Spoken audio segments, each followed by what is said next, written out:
Voilà. Eh bien, écoutez, on va continuer dans cette table ronde. Pour commencer, effectivement, on va vous parler du lancement d'un club qui est le club APK de la mobilité publique, qu'on appelle le CAN. Alors, avant de commencer cette table ronde et de vous expliquer les enjeux et les modalités de ce club, je voudrais revenir sur quelques dates. Je prends rarement la parole pour vous parler de l'APK, mais c'est l'occasion. L'APK a toujours eu pour vocation d'accompagner le secteur public et les opérateurs économiques qui répondent au marché à améliorer leurs pratiques. On a des groupes de travail, on fait des formations, des conférences. Vous êtes aujourd'hui à une de nos conférences ou différentes manifestations. Notre seul objectif, c'est effectivement d'accompagner l'ensemble de l'écosystème à la mise en pratique des grandes évolutions de la commande publique. Alors, pour ça, quelques grandes dates, grandes évolutions de l'APK. D'abord, pour vous le rappeler, l'APK existe depuis 2003 et au départ, on a été fondé sous l'impulsion de la Direction générale des finances publiques pour accompagner le déploiement de la carte achat dans la sphère publique, qui est arrivée en 2004. C'est la base du fondement de l'APK, donc les moyens de paiement et plus particulièrement la carte achat. Depuis notre création, il y a eu beaucoup d'évolutions dans la commande publique et quelques grandes évolutions. En 2015, on fait un vrai tournant sur la dématérialisation de la commande publique, notamment avec la mise en place de Corus Pro et des marchés dématérialisés qui ont mis plusieurs années à se déployer. Et l'APK, effectivement, a été à vos côtés pour vous aider. On a continué sur cette évolution pour accompagner l'ensemble de l'écosystème. Et puis en 2020, finalement, on s'était emparé du process global de la commande publique et on s'est tourné sur des travaux sur la performance des achats publics. Donc, dans la continuité naturelle et avec notre partenariat aussi avec le médiateur des entreprises, et puis suivant l'évolution réglementaire qui est effectivement toujours très active dans la partie commande publique, on s'est plutôt tourné sur les pratiques durables et responsables. Vous êtes acheteurs publics, vous êtes tous des fournisseurs qui répondaient à des marchés publics sur cette conférence. Effectivement, vous n'avez pas été sans vous apercevoir que la notion d'achat durable et responsable est de plus en plus une partie extrêmement importante de la commande publique. Donc nous, effectivement, notre mission, c'est de vous accompagner dans ces différentes transformations. On l'a vu, on vient de le voir sur la précédente table ronde, le marché du déplacement s'est transformé en marché de mobilité.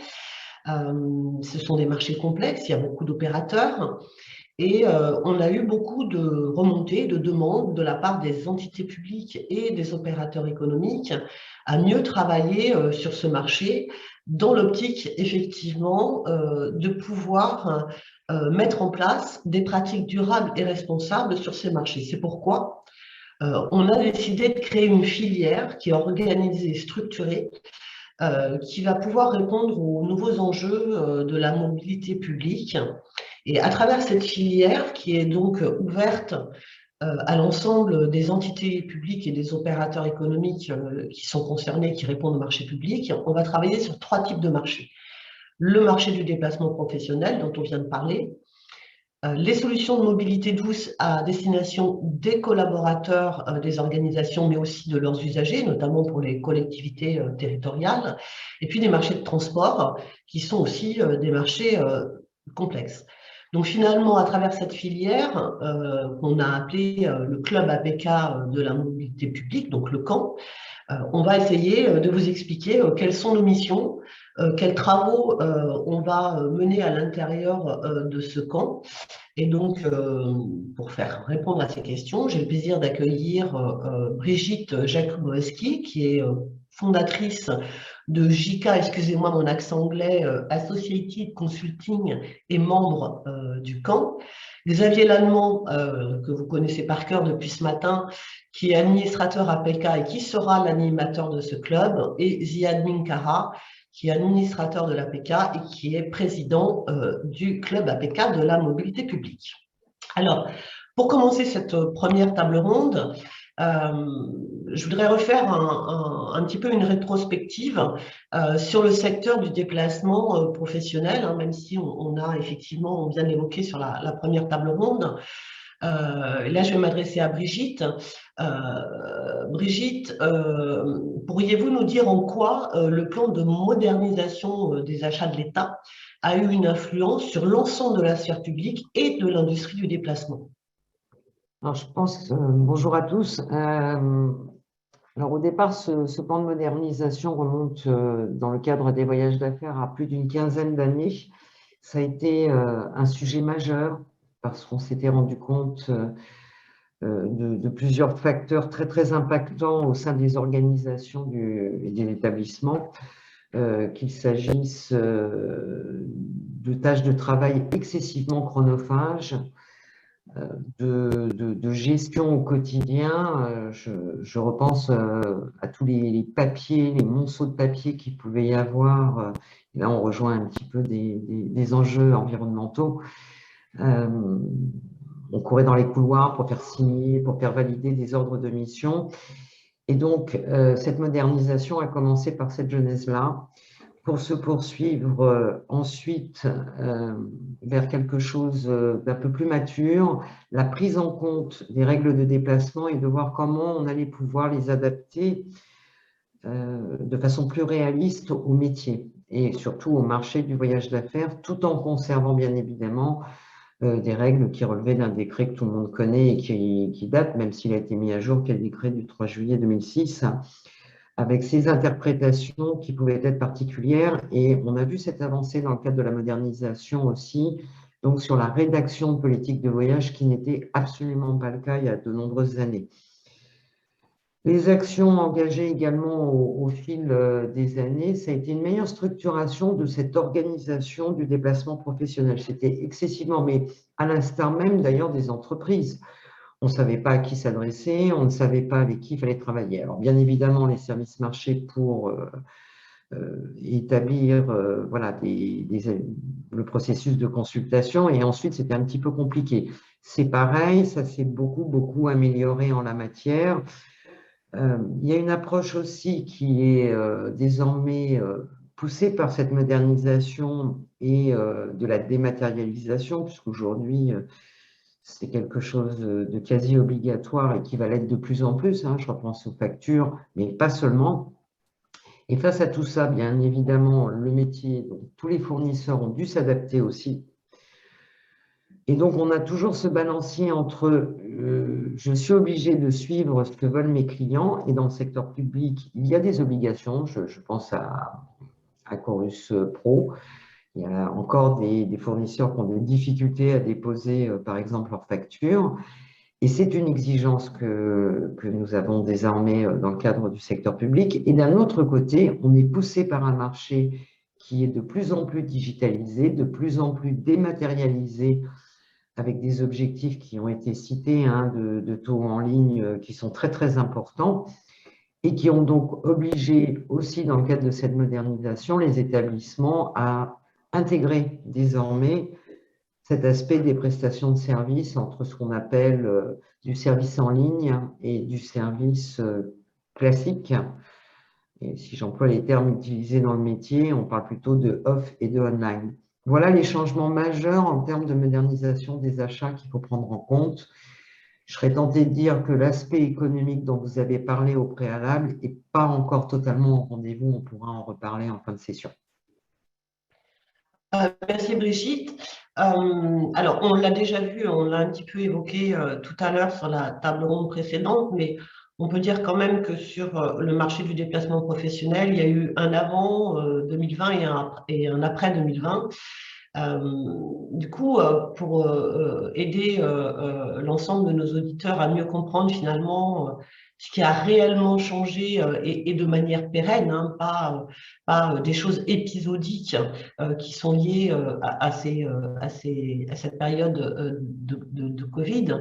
Est-ce que vous pourriez nous faire finalement un état des lieux du monde d'avant et surtout des transformations qui sont en cours et qui vont durer dans le temps? Alors, je vais être un petit peu disruptive, Vianne me connaît, il sourit déjà. Alors, ça ne me fait pas sourire de dire avant et après 2020, mais je pense qu'il n'est pas inutile de rappeler qu'on est dans un secteur d'activité qui n'a pas, qui subit pas sa première crise. L'adage de l'âge aidant, j'ai quand même une trentaine d'années derrière moi dans ce métier, donc on en a vu passer, hein. On peut parler du 11 septembre, on peut parler des subprimes, on peut parler d'un volcan au nom complètement improbable, on peut malheureusement parler aussi des attentats qu'on a eu le 13 novembre, et on peut parler d'énormément de facteurs géopolitiques qui ont systématiquement impacté le monde du voyage d'affaires. Donc, on est juste sur une crise en plus. Alors, je dis juste sur une crise en plus, elle est bien évidemment sans précédent parce que ce qui la différencie des autres, c'est que d'une part, c'était, je vous apprends rien, une pandémie mondiale, mais surtout un arrêt total des déplacements professionnels. Ça, c'était du jamais vu. Et à partir de là, qu'est-ce qui s'est passé? Tout le monde l'a vécu. On a fait une bascule absolument immédiate sur de la technologie et en l'occurrence, ce dont nous profitons aujourd'hui, de la visioconférence. Il y avait déjà eu cette première approche, et je m'en souviens à l'époque du 11 septembre, sauf que les outils n'étaient absolument pas au rendez-vous et ça avait été une catastrophe. Aujourd'hui, ce qui est devenu fondamental, si on se met maintenant dans ce qui se passe après cette période de Covid, c'est que sur le changement même, je dirais, la modification des organisations, il y a des gens bien mieux placés que moi qui savent en parler, mais en tous les cas, l'impact du télétravail, l'impact de ces technologies est en train de modifier totalement la façon dont on va aborder le voyage d'affaires. Et ça, c'est un élément majeur dont il faut tenir compte. On le retrouvera d'ailleurs, je pense, dans très peu de temps, c'est ce que Julien, que je salue, expliquait aussi. Il va falloir que les outils suivent pour qu'on ait des arbitrages probants entre je voyage pas. Ça, c'est un élément, mais absolument indéniable. Si on parle de politique de voyage, on était déjà, avant la crise, à se poser la question de la RSE. Alors, galvaudé dans tous les sens, personne ne savait de quoi il parlait. Si ce n'est de nous dire de couper moins d'arbres, d'essayer de se trouver des petits indicateurs, c'était un peu compliqué. On se rend compte que c'est un sujet qui augmente en pression sur les décisions managériales d'une façon excessivement conséquente et qui est légiféré d'ores et déjà dans le secteur public et qui s'accélère énormément. Donc, politique de voyage, je ne reprends pas ce que Julien a dit, on a maintenant cette partie qui est importante et qu'on se doit de développer et qui n'est pas encore au rendez-vous totalement. Et puis, qu'est-ce qui a vraiment changé? Un pilotage de la performance achat, mais également tout court budgétaire complètement à vue. C'est-à-dire, pas plus les clients que les fournisseurs sont fichus aujourd'hui de savoir combien ils vont dépenser demain matin. Alors, si on écoute les derniers chiffres, tout le monde est en train de dire qu'on est revenu à un niveau de 2019, ce qui est faux.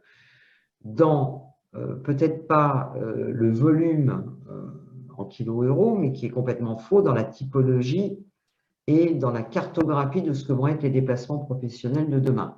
Entre le voyage sur notre territoire, ce que nous appelons du moyen courrier, qui va être ferroviaire, et de plus en plus, et ce qui est le long courrier. Et là, il y a également une réflexion à mener pour anticiper cette nouvelle cartographie qui va s'inscrire indéniablement sur une autre façon de se déplacer. Je pense à la Scandinavie qui a complètement banni aujourd'hui les vols, quitte à traverser tout le pays. On est dans l'extrême, mais il y a des vrais sujets en termes de mobilité et de transport propre. Et ça, ce sont des sujets excessivement importants. Et le dernier point, mais qui n'est pas le des moindres, c'est cette approche sociétale qui est à double casquette. La première, et ça a été une vraie prise de conscience, c'est le devoir de protection des chefs d'entreprise. Ce n'était pas forcément complètement intégré et pendant le Covid, c'est quelque chose qui a pris de l'ampleur et qui est maintenant dans les réflexions des entreprises, mais aussi dans le secteur public. J'ai, tout comme Julien, des clients, je me revois il n'y a pas si longtemps faire une demande de consultation juridique pour voir de quelle façon était engagée la responsabilité des mandants lorsque l'on met en place ou qu'on demande à des personnes d'aller sur des missions. Il y a certaines jurisprudences, pour ne citer que celle de Karachi, mais néanmoins, ça va beaucoup plus loin que ça aujourd'hui. Et puis, un point qu'on n'avait pas forcément vu venir tout de suite, c'est une forme de rébellion totale de la part des voyageurs à ne plus vouloir voyager si on ne les fait pas voyager dans des conditions qu'ils vont considérer, je dirais, plus humaines, avec plus de confort et prenant plus en compte leur bien-être. Et le bien-être des voyageurs est devenu quelque chose d'excessivement important dans le cadre de la RSE. Donc, ce sont vraiment les axes de demain. Protection, comment on agit par rapport à nos fournisseurs aussi, avec une prise de conscience que ce sont aussi des entreprises. Ça, c'est nouveau. On était plutôt simplement dans le… D'ailleurs, on l'a vu au début du Covid, on continuait de lire c'est le moment de renégocier, etc. pour des entreprises qui étaient complètement à genoux. Je m'étais insurgée sur ce sujet-là en sortant des articles. Donc, la considération et l'achat responsable, le bien-être des voyageurs, et puis le pilotage de l'activité dans sa performance, et bien évidemment, arrive très très vite derrière, toute la notion d'indicateur.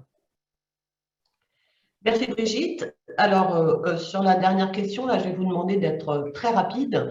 On vient de voir les transformations qui sont liées effectivement à la situation conjoncturelle, mais il y a aussi des impacts réglementaires qui vont venir impacter globalement l'ensemble des marchés publics et le marché de déplacement, avec par exemple la mise en place au plus tard en août 2026 des articles de la loi climat et résilience qui impactent directement tous les marchés publics.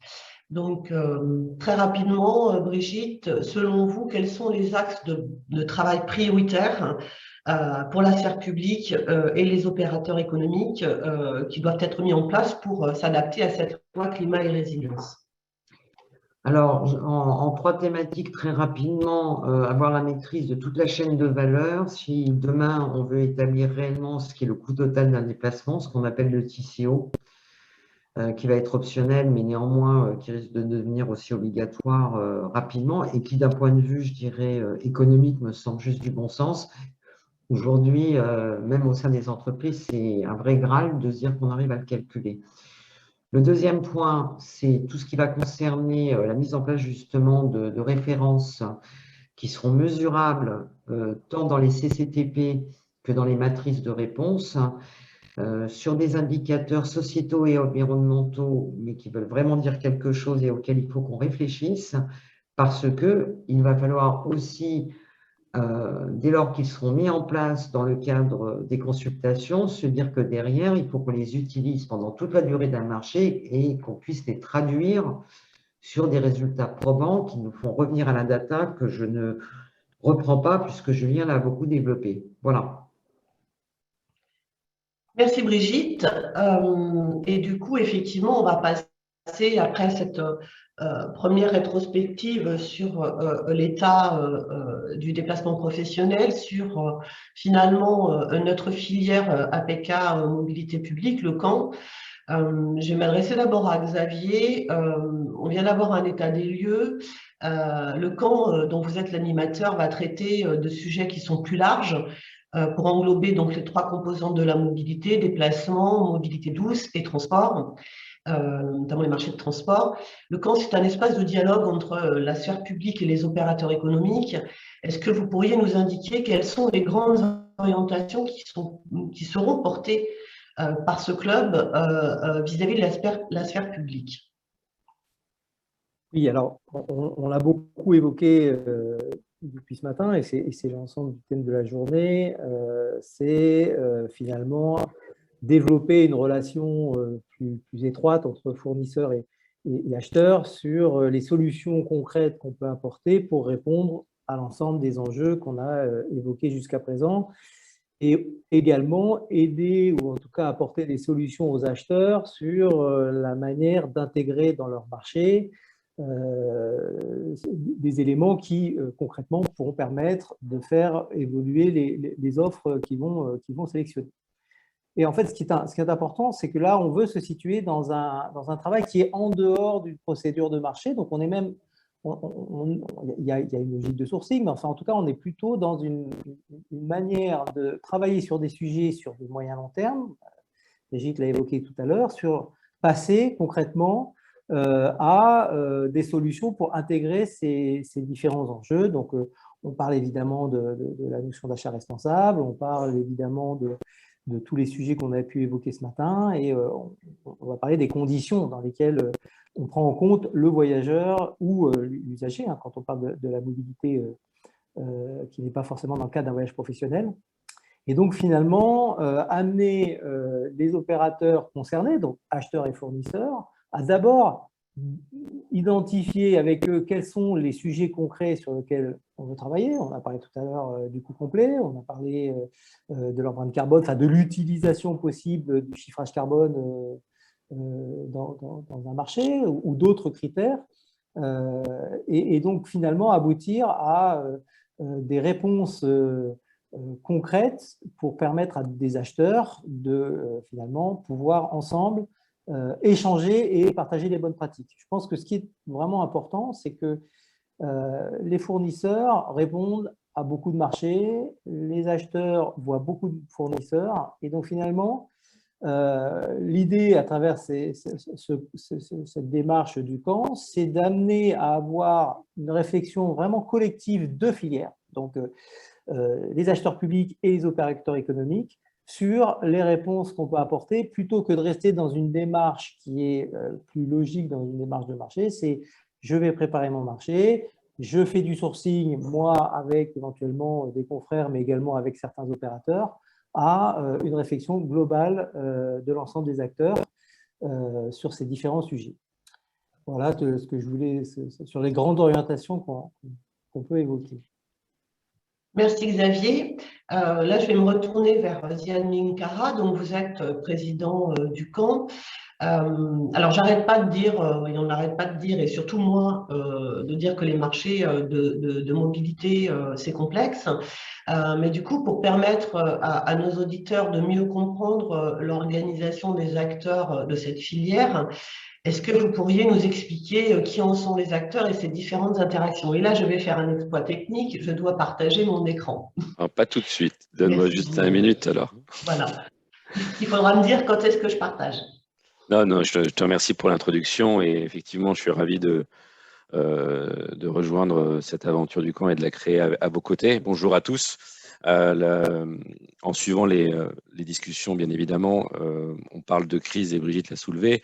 Le bon sujet, c'est que le déplacement professionnel n'est pas mort. Et bien au contraire, que suite au confinement, après le confinement, les déplacements ont repris, certes pas au même niveau qu'avant, mais ils ont repris avec une volonté de reprise déjà d'accélération de la digitalisation, sa transformation et surtout l'accélération de la politique RSE par le plus petit dénominateur commun qui est le CO2. Donc on en parle, mais effectivement, la partie RSE est beaucoup plus large que ça. Et comme vous avez très bien dit, c'est autour de l'APK qui a évolué de la carte d'achat vers la performance achat et l'achat responsable. Aujourd'hui, on ne peut plus parler d'achat responsable sans prendre la dimension RSE tous ensemble. Alors, pour la comprendre, il faut bien que nous ayons un endroit, et je pense que l'APK est ce lieu où les personnes peuvent discuter. Et c'est pour ça que je remercie Xavier, je te remercie Sandrine également, de discuter avec les établissements publics pour collecter l'ensemble des informations dont nous avons besoin pour nous adapter. De les collecter, mais aussi de les transcrire et de pouvoir les appliquer à l'ensemble de la chaîne. Puisque derrière, notre écosystème est assez compliqué dans la mobilité. Et effectivement, ce sont les quelques schémas que j'ai préparés aujourd'hui qu'on doit appliquer. Donc, d'un côté, comprendre les enjeux du voyageur, de l'établissement public et de l'application de ces normes-là, et après de les imposer, voire accompagner les fournisseurs pour pouvoir faire également leur transformation RSE. Donc, c'est vraiment ce cadre-là et on aura besoin de tous et fournisseurs et établissements publics dans ce camp pour pouvoir discuter et bien évidemment de conseils comme Brigitte et Xavier pour nous accompagner. Donc, par rapport à ça, effectivement, tu peux y aller, Sandrine. On a fait des graphes en essayant de simplifier un peu l'écosystème de la mobilité puisque les établissements publics font des consultations, bien évidemment, sous forme de lot ou pas sur la partie agence de voyage. Mais il faut savoir que le marché des déplacements, vous avez les établissements publics, il est en dynamique. Donc, tu peux cliquer, puisque d'un côté, on va avoir effectivement le côté client-utilisateur où les administrations publiques et les voyageurs ont certains besoins. Il y a des consultations et du sourçage. Et de l'autre côté, normalement, nous avons les producteurs de travel. On va aller sur un clic encore ensemble, si tu veux. Un clic plus loin pour comprendre. Voilà. Donc, les consultations et le sourcing ou le sourçage se fait auprès des compagnies aériennes, du ferroviaire, des loueurs de voitures, des chaînes hôtelières ou même de la restauration pour tout ce qui est frais de bouche. Mais quand on lance une consultation, on va lancer une consultation agence de voyage, ce qu'on appelle vulgairement la TMC, notamment des agences qui sont citées ici comme Meilleur Business, Bleu Business, ou FCM et Véron qui répondent à ces appels d'offres. Nous avons également des outils de réservation, ce qu'on appelle les outils de réservation en ligne, les SBT, qui sont portés par l'agence de voyage ou faisant partie d'un appel d'offres. Nous avons les outils d'expense ou de notes de frais comme Nautilus, pour être connu sur la partie Nautilus In-One sur la partie marché public. Et vous avez également des solutions et des appels d'offres sur les moyens de paiement comme Air+, American Express ou BNP qui répondent à ça. Donc, à partir du moment où vous avez une politique RSE, administration publique à gauche, vous avez des producteurs qui ont des contraintes RSE qui vont appliquer. Et puis, au milieu, vous avez tout cet environnement. Donc, si on peut cliquer sur l'écosystème de l'environnement du travel, et en fait, derrière tout ça, on a un environnement qui est plutôt compliqué. Donc, derrière une agence de voyage, il faut savoir qu'il peut y avoir des solutions de gestion, ce qu'on appelle de mid et back-office. On a bien évidemment ce qui est le plus connu, les GDS, Amadeus, Travelport et Sabre, qui étaient essentiellement destinés à remonter l'information aérienne. Mais aujourd'hui, les compagnies aériennes commencent à mettre des liens directs qu'on appelle NDC. On a de la solution technologique sur la partie train, notamment pour avoir du train européen ou du Trainline. On a des loueurs qui ont leur propre solution. On peut passer par d'autres solutions type Carbooker ou Rezacar. Et puis sur les côtés hôtels que nous connaissons avec nos partenaires, des OTA comme Booking.com et Expedia.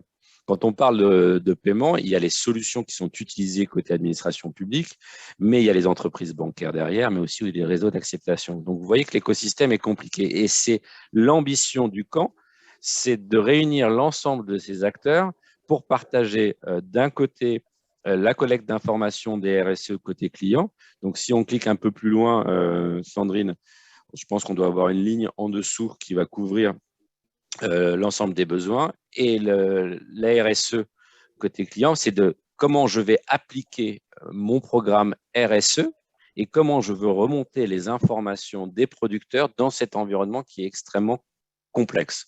Donc, je comprends bien que dans un séminaire ou d'un webinaire comme nous faisons aujourd'hui, on ne pourra pas traiter tous les enjeux, mais il faut comprendre que notre environnement est extrêmement compliqué. Donc, d'un côté, on va collecter avec nos adhérents, administration publique, leurs besoins, et de l'autre côté, on va référencer l'ensemble des normes ou des politiques RSE qui ont été faites côté producteur. Pour aller de manière, je ne sais pas si tu veux qu'on fasse un arrêt sur image ici, poser des questions, ou si on va sur un cas concret de voir comment nous, on l'a appliqué sur la dimension hôtel. Pour ceux qui ne connaissent pas, moi, je suis dirigeant d'une plateforme de réservation hôtelière et on essaye d'appliquer ça d'un mode obligation environnementale qui nous sera imposée par l'État et par des restrictions à des applications pratiques et pragmatiques par étape de la RSE sur les marchés des déplacements professionnels.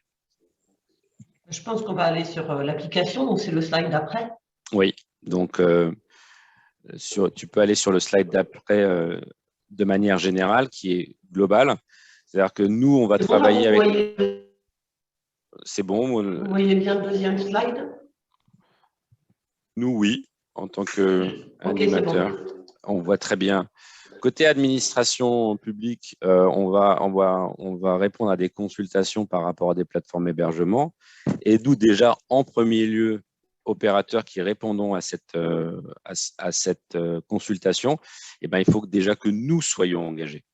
Que l'entreprise soit signataire d'une charte. Donc, de notre côté, on a choisi la charte RFR et on est accompagné par Xavier Lallemand sur l'application. La mise en place d'un vrai manifeste RSE d'engagement, des formations internes et des actions sociétales. On parle souvent de CO2, mais nous, comme opérateurs intermédiaires, notre consommation CO2 est très limitée. Elle va être considérée sur la partie serveur et digital, mais nous ne consommons pas de CO2 puisque ce ne sont pas nos collaborateurs qui voyageons. Donc, on a cet engagement déjà, donc consultation et répondre en tant qu'opérateur engagé. Et l'ensemble des opérateurs que vous devrez prendre à l'avenir, ce sont des opérateurs qui sont engagés. Cet opérateur engagé devra sourcer de manière, alors on a mis entre guillemets green, c'est dans son métier, nous, c'est les établissements hôteliers, c'est d'appliquer un sourcing green, ça veut dire de pouvoir collecter l'ensemble des informations que nos fournisseurs peuvent nous remonter.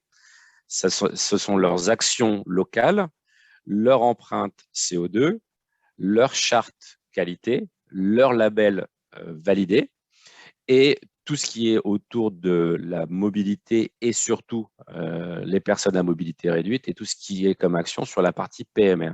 Ces informations doivent remonter de manière simple et claire à l'administration publique pour qu'elle puisse en interne avoir son reporting RSE, mais surtout que le collaborateur, le voyageur, dans le cadre de son déplacement, puisse avoir une action au-delà du prix, comme vous l'avez mentionné tout à l'heure, c'est-à-dire qu'à tarification égale et application de la politique voyage égale, c'est vraiment de pouvoir savoir dans l'hébergement, dans l'établissement qui est sélectionné, est-ce qu'il a un écolabel, est-ce qu'il s'engage de manière sociale et combien je consomme en termes de CO2. Ce sont des applications extrêmement faciles et concrètes. Bien évidemment, à date, l'ensemble des établissements, comme le disait Julien, 70%, on est sur 55-60% d'hôtels indépendants, mais qu'on soit hôtel indépendant, hôtel de chaîne ou hôtel volontaire, on n'a pas cette notion de CO2 par chambre. Donc, on va prendre un niveau de CO2 moyen calculé par un opérateur. De notre côté, nous avons choisi l'ADEME qui fait référence pour pouvoir remonter une note moyenne de CO2. Et l'ADEME va nous accompagner également dans le sourcing green pour faire une qualification, parce que ce n'est pas à nous, opérateurs, de les qualifier, ces informations-là. Et cette opération que nous avons fait à notre niveau, l'objectif dans le camp, c'est de pouvoir le partager avec tous les acteurs.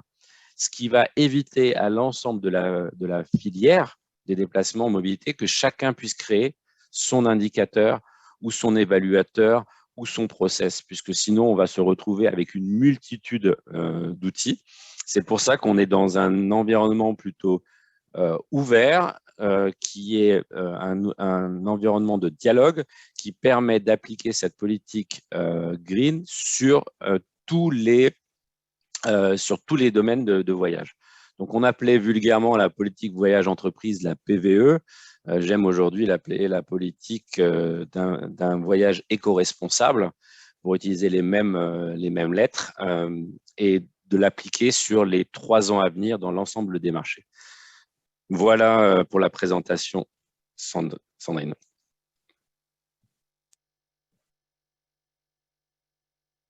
Est-ce que tu as des questions? Tu es en mute. On ne t'entend pas, Sandrine.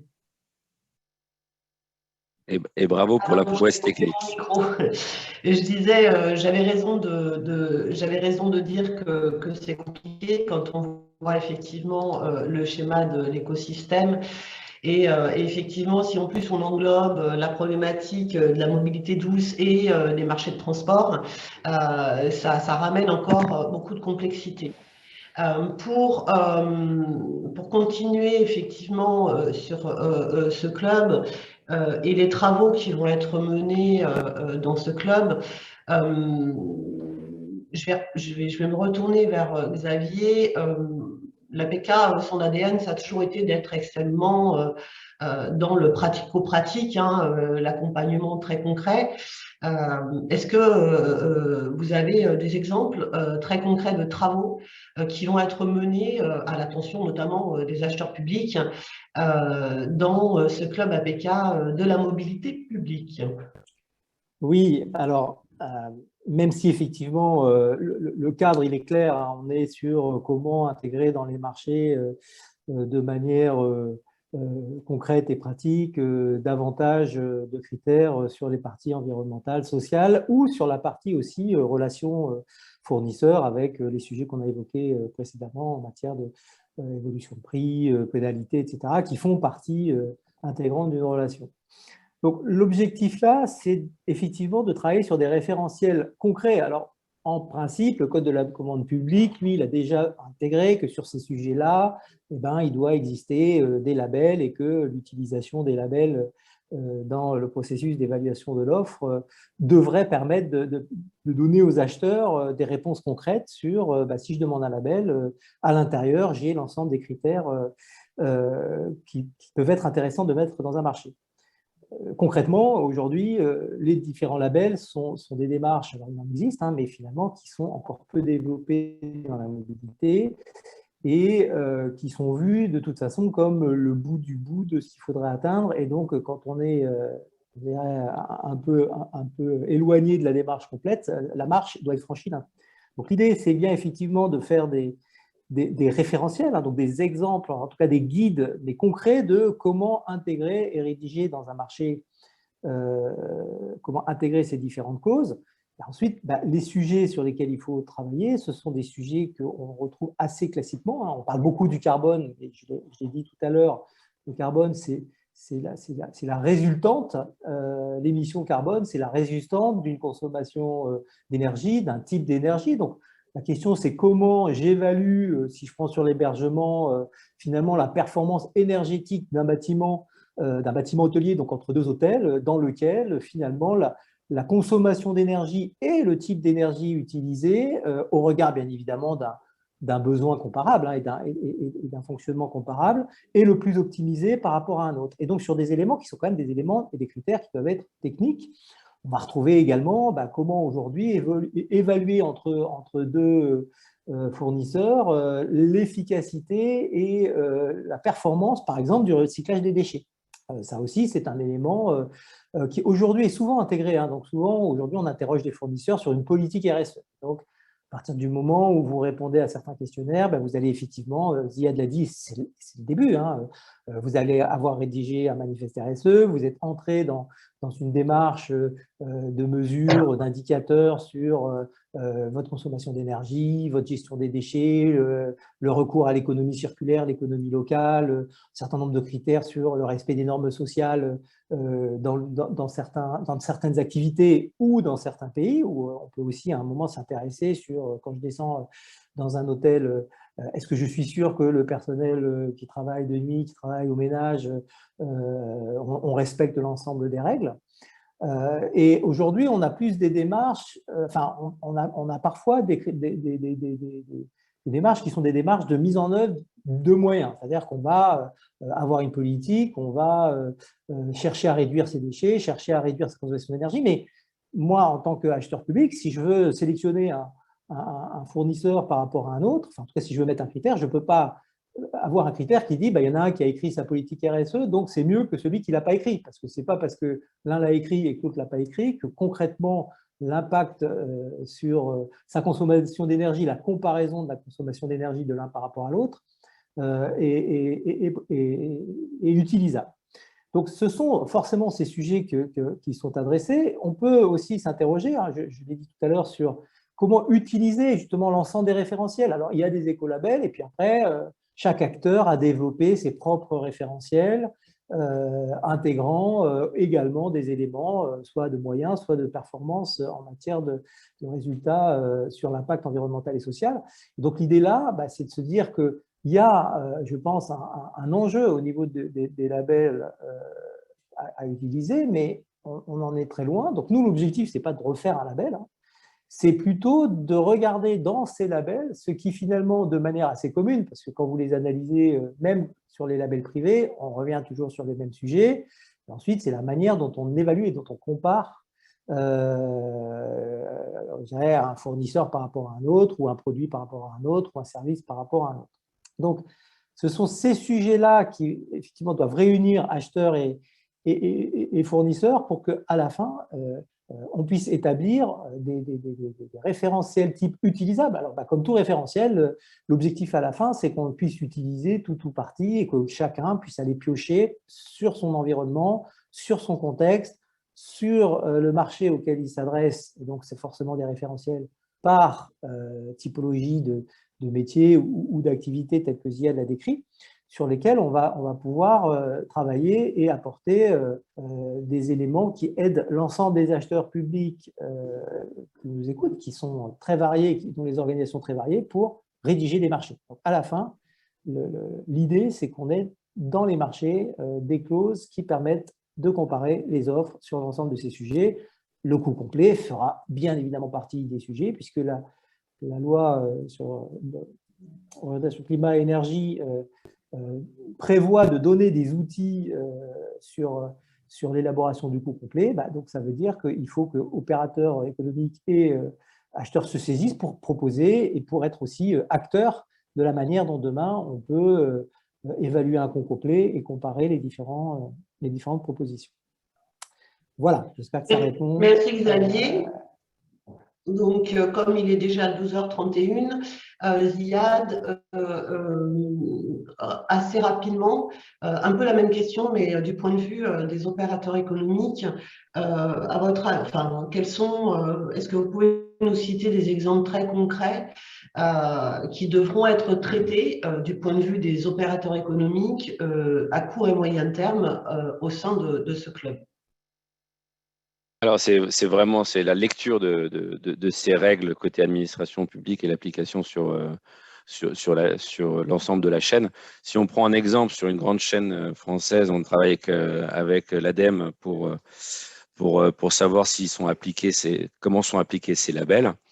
Alors, au niveau chaîne, on a un très beau label. Et puis, quand on voit l'application côté hôtel, on est sur des niveaux assez bas d'application. Donc, de manière très concrète, on va faire un appel à l'ensemble des opérateurs pour nous rejoindre dans le camp, pour pouvoir justement partager l'ensemble des informations. On va faire des réunions très concrètes avec les administrations publiques pour collecter l'ensemble des besoins. Et par rapport à ça, on reviendra, que ce soit sur l'aérien, le ferroviaire ou la location de voitures et le train, sur quelque chose d'assez simple à utiliser. Puisqu'aujourd'hui, ce qui se passe, c'est de l'airbashing. Je pense que c'est un terme qu'utilise assez Brigitte là-dessus. On dit, voilà, on veut mettre une politique RSE, on arrête de prendre l'avion et on prend le train. Et ça s'arrête à ça. Mais ça veut dire qu'un aller-retour dans la journée, on ne peut pas le faire. Donc, on va consommer une nuit d'hôtel en plus. Donc, on va avoir des analyses à faire. Donc, avec Xavier, avec Brigitte et avec toi, c'est vraiment de collecter, de synthétiser, de traduire et de l'appliquer avec des méthodes simples, bien évidemment avec le CO2, parce qu'aujourd'hui, il faut remonter ces points-là, et surtout de faire que le déplacement professionnel soit considéré comme un investissement. Parce que dans la méthodologie en France, on a plus l'impression que c'est un coût. Et on va parler d'investissement responsable en même temps que d'achat responsable. Et tous les investissements à venir vont être conditionnés à une empreinte carbone. Donc, on est obligé aujourd'hui de tous se transformer. Grâce à ton initiative, Sandrine, je te remercie. Merci. Pour conclure cette table ronde, et on verra si on a quelques questions, je voudrais quand même vous rappeler quelques dates qui sont importantes.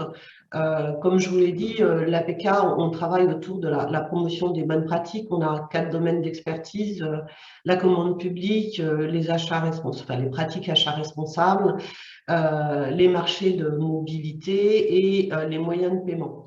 On fait plusieurs manifestations tout au long de l'année. Et sur la partie filière mobilité publique, donc qui ouvre officiellement en cette journée, il y a 4 grands rendez-vous qui seront très importants, qui sont à noter. Tout d'abord, tous les ans, le premier, c'est un événement digital qui est le grand live du voyage d'affaires. Alors certes, c'est centré sur une partie, hein, sur le déplacement professionnel, mais c'est vraiment pour vous, acheteurs publics, finalement, un moment pour venir connaître l'état des lieux du marché. Puisque cet événement, c'est un événement qui a pour but de vraiment faire à un moment un état des lieux et aussi de la prospective. Donc ça permet d'enrichir aussi en permanence votre connaissance des différents opérateurs, des transformateurs, de l'innovation qui se fait autour de ces solutions. Bon, après, il y a nos conférences ou webinars qui sont organisés toute l'année. Un deuxième événement important, c'est le salon de l'IFTM Top Resa. Et là, je m'adresse finalement à l'ensemble des entités publiques. Pourquoi ? Parce que ce salon, c'est un salon qui va vous permettre de rencontrer et de faire votre sourcing. On l'a dit, les marchés sont complexes, il y a beaucoup d'opérateurs économiques, tout est imbriqué, qu'on soit dans les marchés de transport, les solutions de mobilité douce ou le déplacement professionnel. C'est complexe de comprendre et de savoir où trouver les bons acteurs. Vous avez l'habitude pour un certain nombre de marchés, pas forcément les autres. Ce salon, c'est un salon professionnel qui a lieu tous les ans à Paris et l'APK vous envoie des invitations pour vous y rendre gratuitement. Il faut vraiment vous y déplacer parce que quand vous allez aller à l'intérieur de ce salon, vous allez rencontrer l'ensemble des acteurs. Les autocaristes, vous allez rencontrer toutes les solutions de mobilité douce pour pouvoir répondre à vos marchés de covoiturage, de trottinettes électriques, etc. L'ensemble des opérateurs qui sont liés au déplacement professionnel. Donc, c'est quand même pour vous une occasion d'aller les rencontrer sur le terrain, aller faire du sourcing, aller chercher de l'info, aller prendre de l'info. Il y a aussi beaucoup de conférences, donc c'est vraiment un événement, et d'ailleurs vous serez invité par l'APK à vous y rendre, qui va vous permettre d'enrichir finalement en tant qu'entité publique votre connaissance de tout l'écosystème de la filière mobilité au sens large. Et puis là, j'en profite avant le final, c'est que je vous invite tous à ma conférence qui aura lieu là pour le coup en décembre à Paris, puisque nous avions l'habitude de faire des conférences en présentiel et on renoue cette année puisqu'on avait arrêté en 2019, c'était notre dernière conférence et là encore on reviendra sur cette partie-là. Donc je voulais juste conclure par, on a essayé de mettre en place finalement des actions tout au long de l'année qui sont diverses et variées à travers de l'information, donc pour vous avec le grand live en janvier, des occasions de venir faire du sourcing et de dialoguer avec l'ensemble de l'industrie, transport, mobilité douce, déplacement professionnel en septembre sur le salon, et puis tout au long de l'année de la formation à travers nos manifestations, et ensuite finalement des groupes de travail et de l'action concrète à travers la construction de référentiels et d'outils communs à travers les travaux qui vont être menés dans le camp. Donc voilà, j'en ai fini pour ma partie. Oui, je voulais rajouter quelque chose. Je te remercie. Effectivement, nous, l'objectif dans le camp, c'est de vous accompagner, de t'accompagner sur ces 3 manifestations, dont la première, c'est le 20 au 22 septembre à l'IFTM Top Resa, puis la conférence APK, puis le Grand Live. Et on a la chance que le partenariat APK a été reconduit avec l'IFTM Top Resa, avec la nouvelle directrice Laurence Gaborio, qu'on salue et qu'on remercie, je pense, de cette confiance. Et on a la chance qu'on a une directrice de salon en plus qui est experte de transport, puisqu'elle pilote également un autre salon du transport, de l'énergie, puisqu'elle pilote aussi l'énergie. Donc, on va essayer de trouver également des passerelles sur transport, énergie et déplacement professionnel qui risquent d'être importantes. On aurait souhaité que Laurence puisse intervenir aujourd'hui. Elle n'a pas pu se libérer, mais effectivement, on donne rendez-vous le 20-22 septembre sur la prochaine conférence du camp, où on viendra avec des cas concrets sur l'application justement des normes RSE dans le cadre des déplacements professionnels. C'est ce que je voulais souligner, Sandrine. Merci Ziad. Pour ceux qui sont restés, qui ont pas encore envie de déjeuner, est-ce qu'il y a quelques questions? La faim va tenailler. Ouais, c'est ce que j'allais dire, je pense qu'on a tous faim. Écoutez, de toute façon, on aura l'occasion d'en rediscuter. Donc, je vais mettre une bande-annonce pour l'interruption du déjeuner. Je remercie l'ensemble, Brigitte, Xavier et Ziad, pour vos différentes interventions. Donc, nous reprenons à 14 h, mais bien évidemment, on sera toujours connectés. Donc, je vous invite à nous rejoindre avant pour la fin de cette conférence avec 2 tables rondes. Une très importante, c'est les moyens de paiement dans le secteur public. Et donc là, on est sur effectivement la partie exécution des marchés publics, et une autre table ronde avec notre partenaire, le médiateur des entreprises, et notre adhérent Calais Paysage, sur effectivement l'utilisation des labels dans la commande publique. Donc je vous retrouve tout à l'heure et je vous souhaite à toutes et à tous un bon appétit. Merci beaucoup.